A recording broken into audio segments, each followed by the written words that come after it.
নমস্কার বন্ধুরা, গল্পের মানুষ চ্যানেলে আপনাদের সকলকে স্বাগত। আজকের গল্প শখ পূরণ। নিম্নবিত্ত পরিবারে গরিব বাবা মায়ের দুই ছেলে মেয়ে, শিবাশিস আর শিবানী। দুই সন্তানের মধ্যে কোনো ভেদাভেদ রাখেনি সবিতা আর মলয়, কিন্তু বুদ্ধিতে মেধাতে শিবাশিস কয়েকশো ভাগ এগিয়ে ছিল শিবানীর থেকে। একটু বড় হতে শিবানী বুঝেছিল ভগবান তার বাবা মায়ের দুঃখ কষ্ট ঘোচাতে ছেলের মস্তিষ্কেই বুদ্ধি ঢেলেছেন বোধহয় বেশি। মেয়ে বিয়ে থা করে পরের বাড়ি চলে যাবে, গিয়ে হেসেল সামলাবে, তাই তার মাথায় জ্ঞান বুদ্ধি একটু কমই ঢেলেছেন ঈশ্বর। ছোটবেলা থেকে শিবাশিস লেখাপড়ায় তুখোড় ছিল বলে শিবানী নিজেও অনেক স্বার্থত্যাগ করেছে দাদা শিবাশিসের জন্য। বাবার যৎসামান্য আয়, তার মধ্যে দুটো ছেলে মেয়ের পড়াশোনার খরচ চালানো বড় কষ্টসাধ্য ছিল ওদের বাবা মলয়বাবুর কাছে। তার মধ্যে থেকে যথাসাধ্য চেষ্টা করেছেন দুই সন্তানকেই সমানভাবে বড় করতে। সংসারের নির্ধারিত ব্যয়ভার বইতে যখন অসমর্থ হতেন, ঠিক তখনই সাহায্যের হাত বাড়িয়ে দিয়েছে শিবানী। শিবানীর মা বলতেন, তোর কি নিজের জন্য কিছুই ভাবতে ইচ্ছা করে না রে শিবি? শিবানী এক গাল হাসি মুখে বলতো, মা, যে ঘোড়া দৌড়ায় তাকেই বেশি যত্ন করা উচিত নয় কি?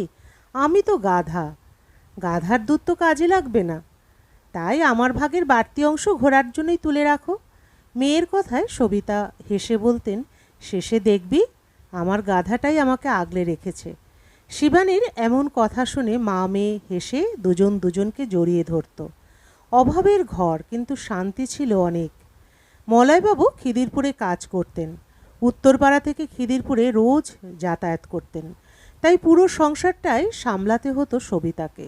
রোজকার বাজার হাট রান্নাবান্না করতে করতে ক্লান্ত হয়ে পড়তেন সবিতা, আর বলতেন, আর পারি না রে আমি রোজগার এই হেসেল ঠেলতে। সংসারে যে কবে একটু সচ্ছলতা আসবে, কবে যে একটা ফ্রিজ কিনতে পারবো, কবে যে আসবে সেই সুদিন কি জানি। শিবাশিস পড়া থামিয়ে মুখ তুলে মাকে বলতো, আর কটা বছর মা অপেক্ষা করো, আমি চাকরি পেয়ে গেলেই সবার আগে তোমাকে একটা ফ্রিজ কিনে দেবো। শিবানী চুপ করে শুনত, কারণ সে জানতো মাকে এসব বিলাসী জিনিসপত্র কিনে দেবার সামর্থ্য একমাত্র দাদারই হবে, তার কোনো দিনই হবে না।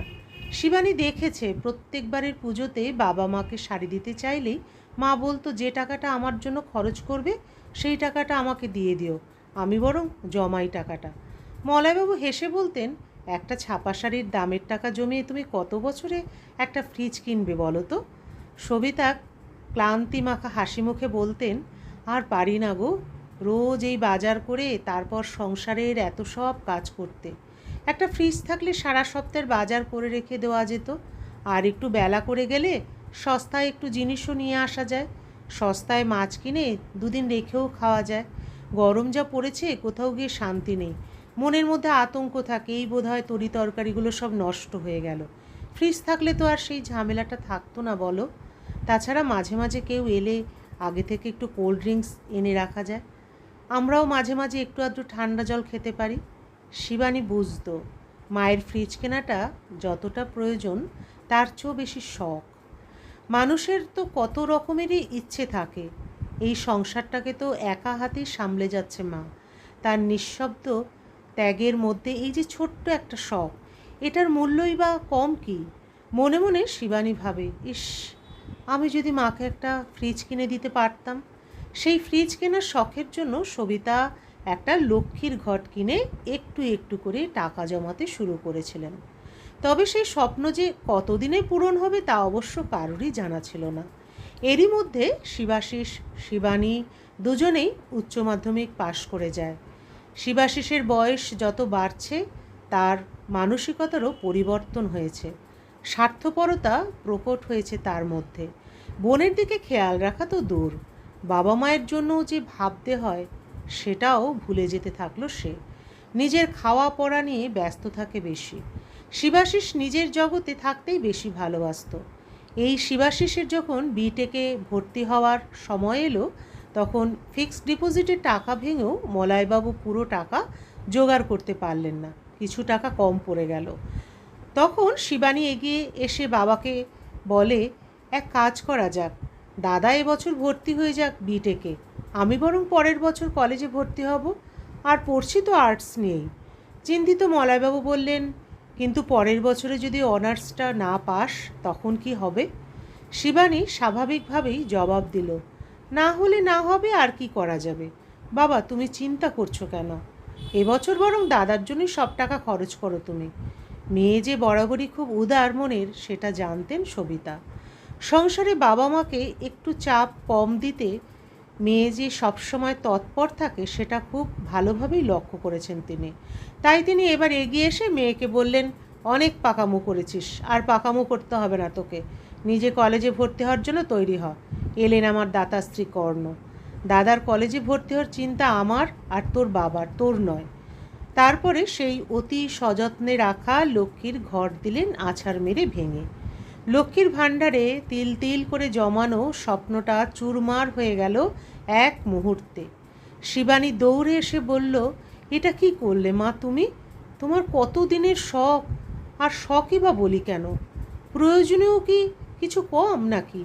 সবিতা মাটি থেকে টাকাগুলো কুড়িয়ে গুছোতে গুছোতে বললেন, সময় আর পরিস্থিতির সঙ্গে সঙ্গে প্রয়োজনটাও বদলায় রে। আর প্রয়োজনের সময় শখ বা ইচ্ছাকে মাথা তুলে দাঁড় করাতে নেই। এখন তোদের দুজনেরই কলেজে ভর্তি হওয়াটা বেশি প্রয়োজন। শিবানী দেখেছিল মায়ের ফ্রিজ কেনার ইচ্ছেটা মায়ের মন থেকে একটু একটু করে দূরে সরে যাচ্ছে। মা আবার রোজ বাজারে যাবে, আবার দুবেলা তরকারি গরম করবে, দুধ গরম করবে, যাতে গরমে দুধ কেটে না যায়। মায়ের হাঁটুর ব্যথা বাড়বে বই কমবে না, কারণ মাকে দুবেলাই রান্নাঘরে কাটাতে হয়। অতনু বিটেক পাশ করে ব্যাঙ্গালোরে পোস্টিং হলো। অফিসেই একটি মেয়ের সাথে ভালোবাসা হয়। একই জায়গায় চাকরি হওয়ার সুবাদে বিয়েটাও সারল চটপট করে। ব্যাঙ্গালোরে ফ্ল্যাট ভাড়া করে ঘর সাজালো ফ্রিজ, টিভি, ওয়াশিং মেশিনে, মাইক্রো ওভেনে। কারণ দুজনেই যখন চাকরি করে তখন এই হোম অ্যাপ্লায়েন্সগুলো সত্যিই খুব দরকারের। তবুও শিবানী ভেবেছিল, দাদা এত কিছু কেনার সাথে মায়ের অনেক বছরের আশার সেই ফ্রিজটাও কিনে দেবে হয়তো। কিন্তু শিবাশিস তো স্বার্থপর, তাই মায়ের ইচ্ছের কথা ভুলেই গেল। তবে বৌদির কোনো দোষ দেখে না শিবানী, যা দোষ সব তার দাদারই। সেই তার মায়ের কষ্ট, মায়ের অনুভূতি অনুভব করতে পারেনি। কিন্তু শিবানীরও কিছু করার নেই, সে এখনও বেকার। মলয়বাবু রিটায়ার হবার আগেই মেয়ের বিয়ে দিলেন এক মধ্যবিত্ত পরিবারে। পাত্র স্বল্প পুঁজির ব্যবসায়ী। জামাই হিরণ ছেলেটি ব্যবহারে চরিত্রে খুবই ভদ্র, নম্র ও শান্ত স্বভাবের, কিন্তু একটু পয়সা কম।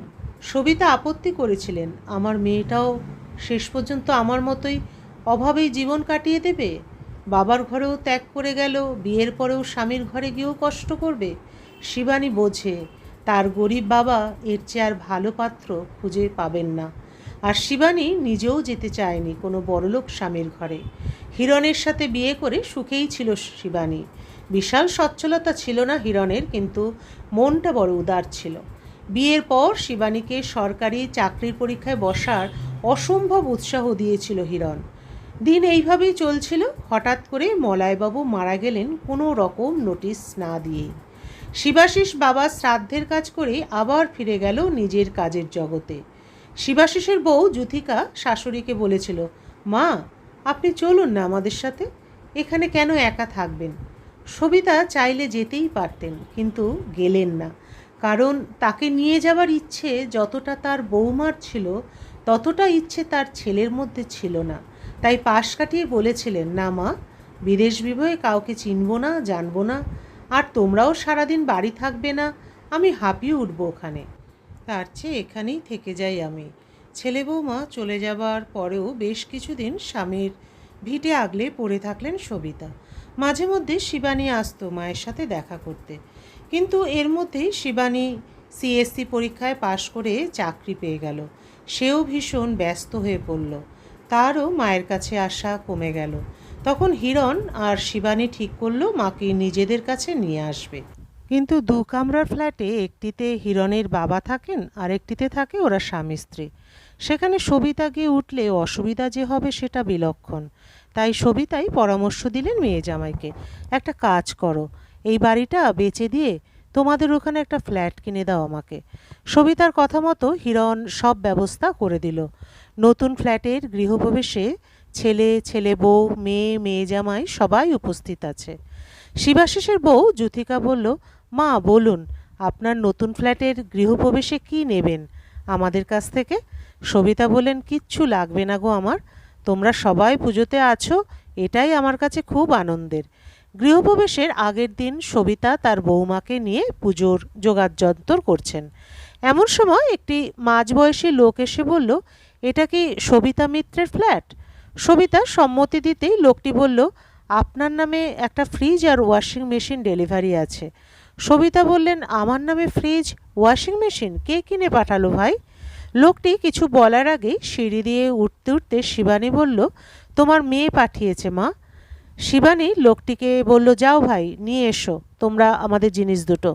সবিতা বললেন, এসবের কি দরকার ছিল শিবি?